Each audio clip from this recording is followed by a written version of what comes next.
আজকের topic kidney stone. এই kidney স্টোনটা কেন হয়? যারা সঠিক টাইমে খাদ্য খায় না, সঠিক টাইমে প্রস্রাব করে না, প্রস্রাব পেয়ে যাচ্ছে অনেক টাইমে আটকে রাখছে, এটা কিন্তু খুব খারাপ জিনিস। আর একটা জিনিস, কোথাও বাত বেদনা হলো, কারণে অকারণে ক্যালসিয়াম ট্যাবলেট খাওয়া, এই অতিরিক্ত ক্যালসিয়াম ট্যাবলেট খেলেও কিডনিতে স্টোন হয়।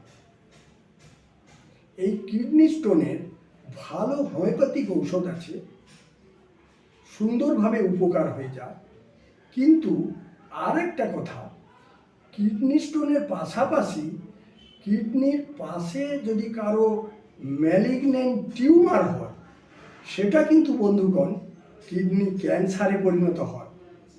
তাই সঠিক টাইমে খাদ্যাভ্যাস করুন, প্রস্রাব পেলেই, পায়খানা পেলেই ঠিকমতো যান।